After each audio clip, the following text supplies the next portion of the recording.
ಪುನೀತ್ ರಾಜ್ ಕುಮಾರ್ ಅವರ ಪತ್ನಿ ಅಶ್ವಿನಿ ಪುನೀತ್ ರಾಜ್ ಕುಮಾರ್ ಈ ಪೋಸ್ಟ್ ಕಾರ್ಡ್ ಬಿಡುಗಡೆ ಮಾಡಿದರು. ಈ ಸಂದರ್ಭದಲ್ಲಿ ಅಂಚೆ ಇಲಾಖೆಯ post master general Rajendra Kumar ಉಪಸ್ಥಿತರಿದ್ದರು. ಬೆಂಗಳೂರು, ಮಾರ್ಚ್ 17 ದಿವಂಗತ ಪವರ್ ಸ್ಟಾರ್ ಪುನೀತ್ ರಾಜ್ ಕುಮಾರ್ ಅವರ 50ನೇ ಹುಟ್ಟುಹಬ್ಬ. ಈ ಸಂದರ್ಭವನ್ನು ವಿಶೇಷ ಸ್ಮರಣೀಯವಾಗಿಸಲು ಭಾರತೀಯ ಅಂಚೆ ಇಲಾಖೆ ಅವರಿಗೆ ವಿಶೇಷ ಗೌರವ ಸಲ್ಲಿಸಿದೆ. ಬೆಂಗಳೂರು ಕೇಂದ್ರ ಅಂಚೆ ಮಹಾಕಾರ್ಯಾಲಯದಲ್ಲಿ ನಡೆದ ಕಾರ್ಯಕ್ರಮದಲ್ಲಿ ಇಂದು ಅಪ್ಪು ಸ್ಮರಣಾರ್ಥ ವಿಶೇಷ ಪಿಕ್ಚರ್ ಪೋಸ್ಟ್ ಕಾರ್ಡ್ ಬಿಡುಗಡೆ ಮಾಡಲಾಗಿದೆ.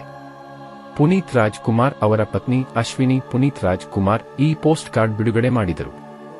ಈ ಸಂದರ್ಭದಲ್ಲಿ ಅಂಚೆ ಇಲಾಖೆಯ post master general Rajendra Kumar ಉಪಸ್ಥಿತರಿದ್ದರು. ಆಲ್ಸೋ ರಿಯಡ್ ಪುನೀತ್ ರಾಜ್ ಕುಮಾರ್ ಹೃದಯ ಜ್ಯೋತಿ ಯೋಜನೆ ಎಲ್ಲಾ ತಾಲೂಕುಗಳಿಗೂ ವಿಸ್ತರಣೆಗೆ ಸರ್ಕಾರ ಮುಂದು. ಪುನೀತ್ ರಾಜ್ ಕುಮಾರ್ ಅವರ ಭಾವಚಿತ್ರ ಮತ್ತು ಅವರ ಸಿನಿ ಪಯಣವನ್ನು ಬಿಂಬಿಸುವ ಚಿತ್ರಗಳು ಈ ಪೋಸ್ಟ್ ಕಾರ್ಡ್ನಲ್ಲಿದೆ. ಇದು ಅವರ ಅಭಿಮಾನಿಗಳಿಗೆ ಖುಷಿ ಕೊಟ್ಟಿದ್ದು, ಸದ್ಯ ಎಲ್ಲಾ ಕಡೆಗಳಲ್ಲಿ ಇದನ್ನು ಶೇರ್ ಮಾಡಲಾಗುತ್ತಿದೆ.